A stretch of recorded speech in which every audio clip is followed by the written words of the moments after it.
Hello, I'm Zash, and welcome to episode 23 of my Steins Gates Let's Read. I am pretty sure there are no CERN agents after me, and I can sleep again. Glorious, glorious sleep. Well, I have to go get the door, but please enjoy the episode in the meantime. Fine. Say there are two cute girls, Meek-chan and Kro-chan. Sisters are moi. By feeding Meek-chan and Kro-chan electrons, you can make them do whatever you want. You're not helping the situation, Kurisu. She knows his number. Electric shock torture? This some sort of eroge? Erotic game. It would cease. So you force them to rotate at an extremely high velocity. And then, theoretically, Meek-chan and Kro-chan transform into magical girl ring singularity. Q shock transformation sequence, or that.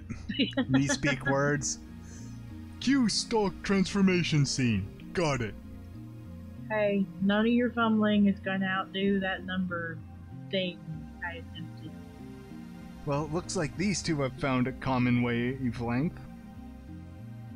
The resulting black hole exhibits what's called the Kerr effect. What are Kerr black holes anyways? You said they spin, but what does that mean? Exactly what it sounds like. But don't black holes usually spin? I mean, there's a whirlpool around the black hole, right? The part that looks like it's spinning is just the surrounding matter being sucked into the black hole. The black hole is just a point where extreme mass causes gravitational collapse.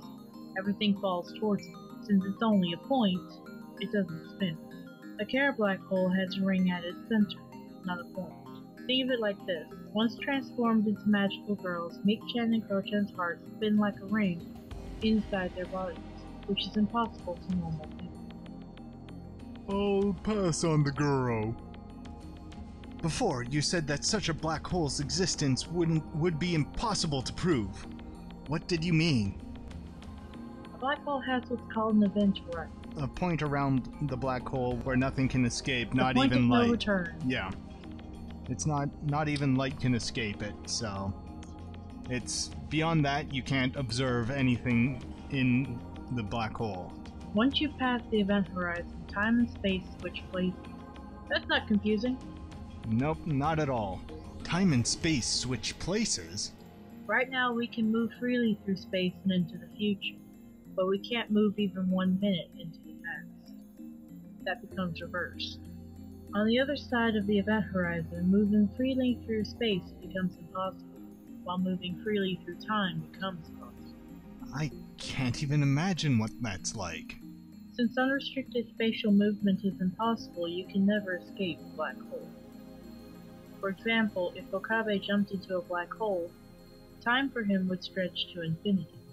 Since light cannot escape, human eyes cannot see the other side of the event horizon.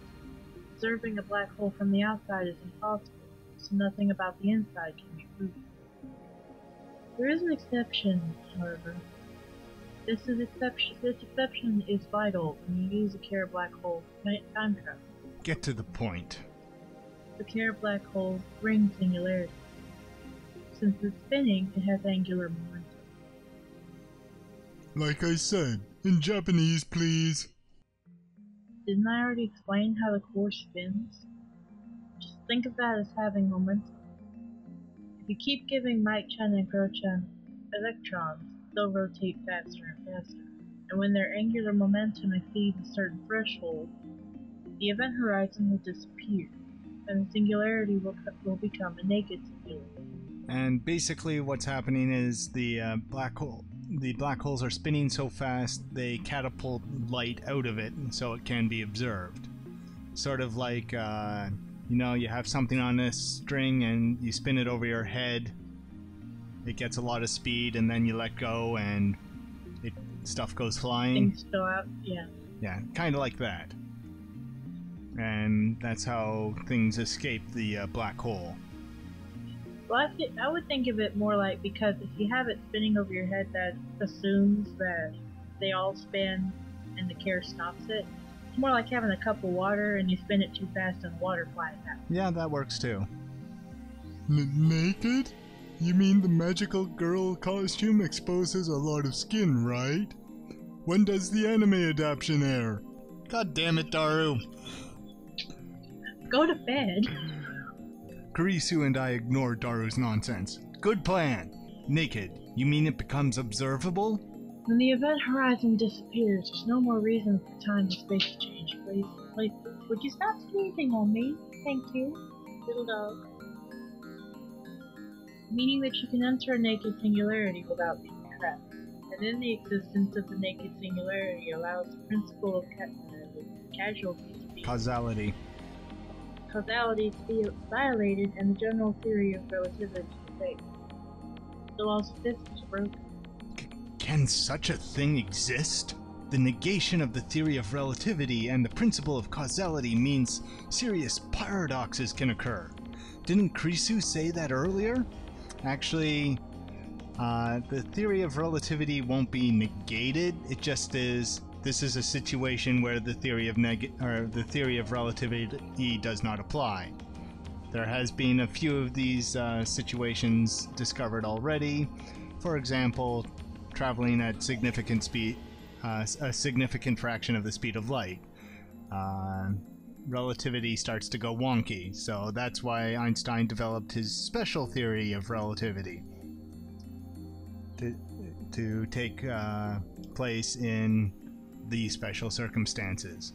So if they find another place where relativity doesn't apply, doesn't mean the theory is broken, it just means there's a situation where the theory does not apply. Just an exception to the rule. Yep. Nothing in principle stops care black holes from existing. It seems inconsistent, but the math never lies. Since the principle of causality fails, it would be possible to travel to the past by entering a naked singularity. John Titor said the same thing, so Titor's time machine is using CERN technology. But Titor's time machine was compact, small enough to fit into a car. The LHC is 27 kilometers long, but they managed to get it down to travel size in just 24 years? Or somebody's lying. One thing I don't understand is how they inject electrons into the singularity. Look, this is a picture of the LHC, but there's strange equipment installed at the proton collision site. Looks like they call it a lifter, but just what is it? Daru, have you heard of it? Lifter. I think I saw that in the Z Programs files. Wanna Google it? Daru opens up a browser window and enters lifter into the search engine. We've got hits! About 422,000 results. One of which is probably my thesis. That many? Guess that was easy. Could this be it? An ionocraft? Yep, that's what I did my research on. Ions are charged particles, meaning matches. We click on a link that says Ionocraft Lifter. It takes us to a video. Yep, that's what I was working with. Not that I'm helping CERN with their time travel experiments using lifter technology. You want it for yourself, don't you? Exactly, I wouldn't help CERN. I'd keep it for myself. To stop certain things in the past from ever coming true, right? Yes, like being infected with the Nyanyanian curse. Oh yeah. Looks like some dim garage.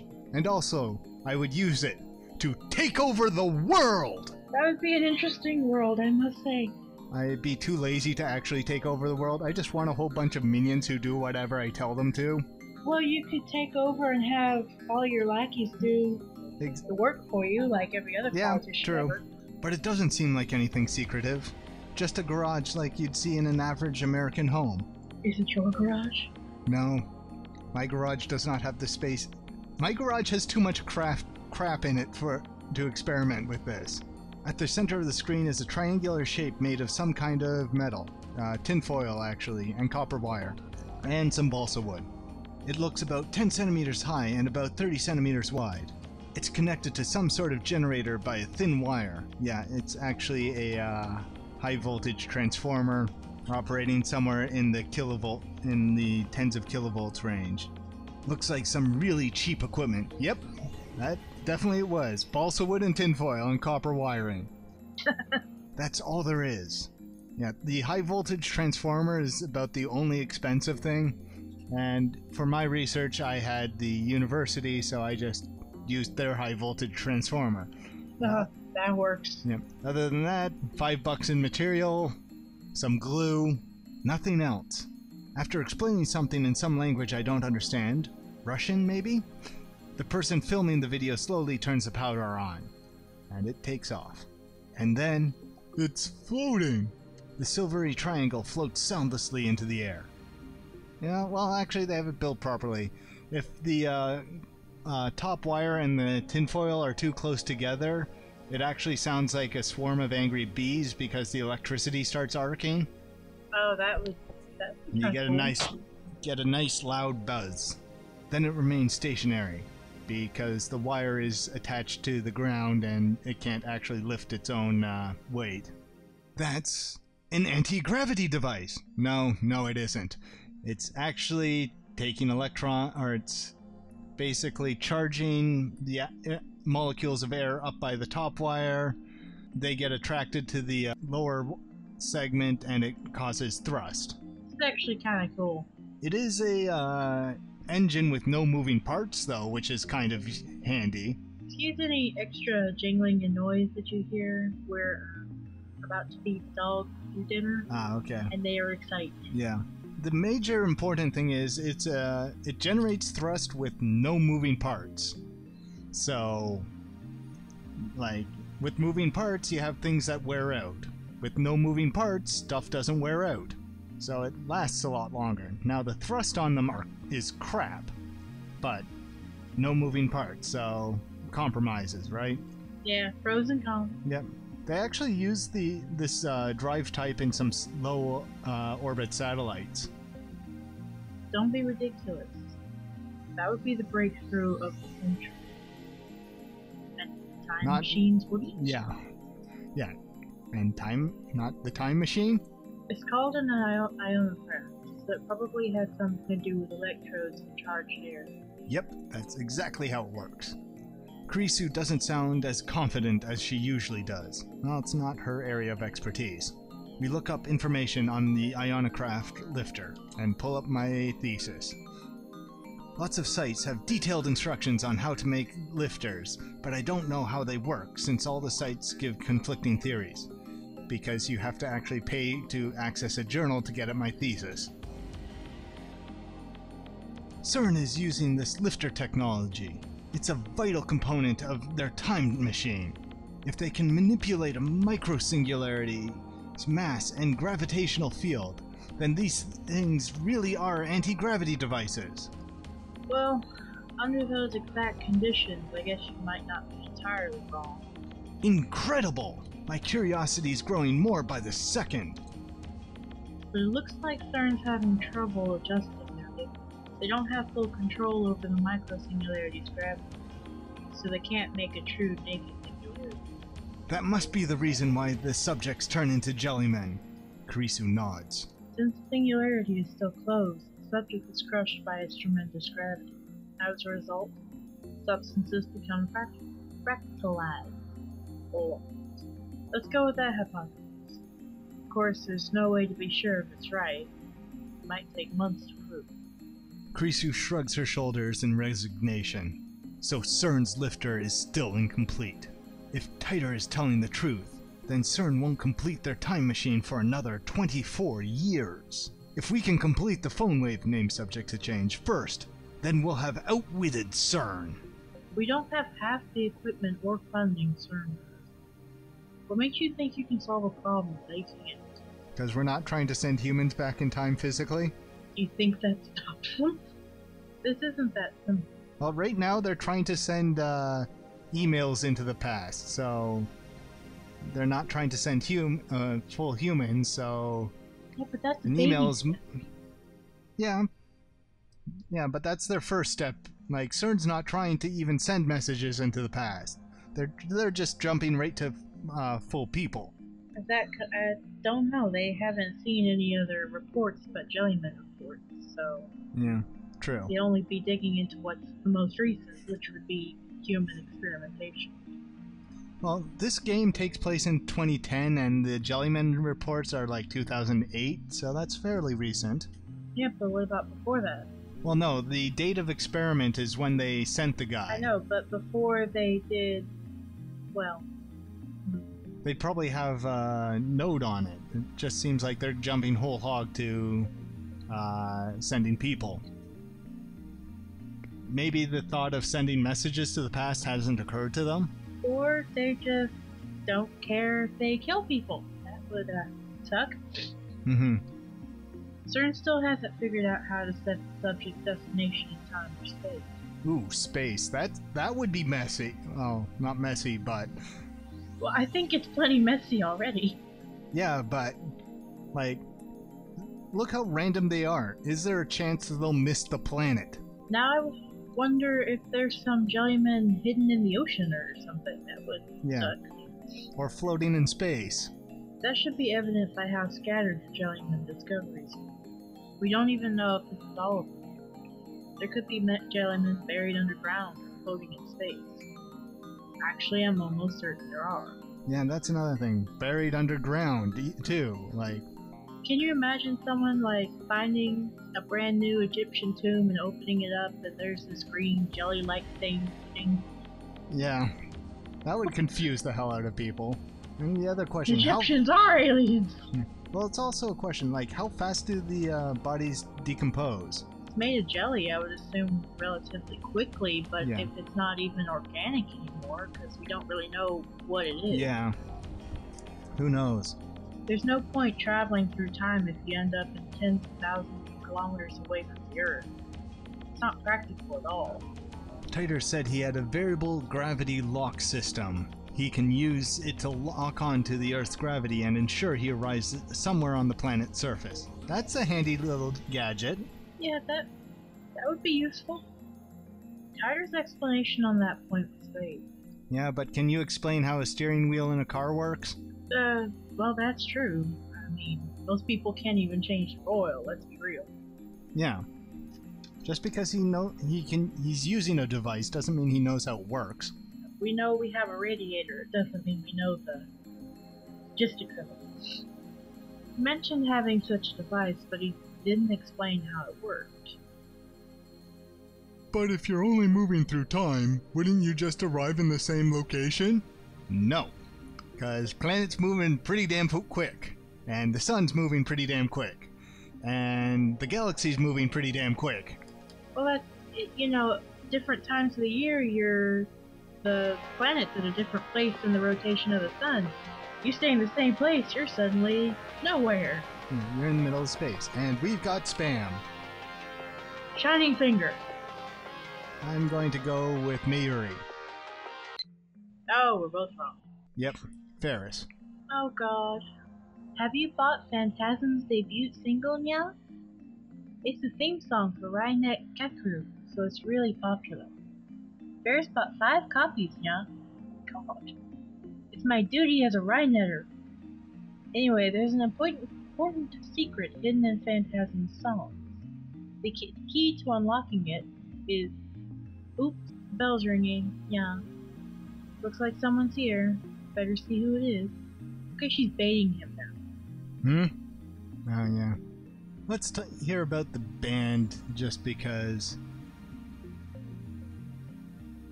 that band's vocalist. I feel a strong resonance from her. There is a disturbance in the Force. Oh no, let's not give the Force to... okay.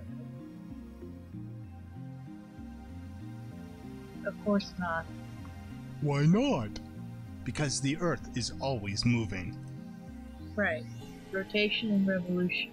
The Earth's rotational velocity is about 1,650 kilometers per hour. Yep, moving pretty quickly. Its orbital velocity around the Sun is about 114,000 kilometers per hour. Moving really quickly. Meaning 1 hour ago, we were that far away from where we are now. Whoa. When you think about it like that, we're earth-shattering fast. No, if you were earth-shatteringly fast, the Earth would shatter. Be dead. Thank you, gravity. That's not all. The solar system is part of the Milky Way. And the the Milky Way spins like a giant whirlpool. There are various theories, but basically the Earth moves about 50 million kilometers a day. How can she roll all those numbers so smoothly off her tongue? There's not little ones stuck on the very tops of the big ones, that's how. Yeah. I get that she's a genius, but it's hardly common knowledge. Has she been doing research on the topic? Well, you guys have been farting around with time machines, she probably has. Because this is one of the problems with time machines. Unlike a certain someone. We've kinda got into a ludicrous scale. By the way, the Milky Way is part of a large cluster of galaxies, which is itself part of an even larger supercluster. And these clusters and superclusters might be moving too. If that's the case, we're moving even more than 50 million kilometers a day. The point is that setting the destination would require insane calculations, even if you only want to travel 1 second into the past. We're moving pretty damn quick, but not nearly as fast as light. Doing it by hand is impossible. It might take years for a supercomputer to come up with a solution, just to get you to the same location. Then we have no choice. We need to find Titor and borrow his variable gravity system. Great idea. Go for it. Wait. Is she actually smiling? Oh my god. Wow. I think that's the first time we've actually seen her smile.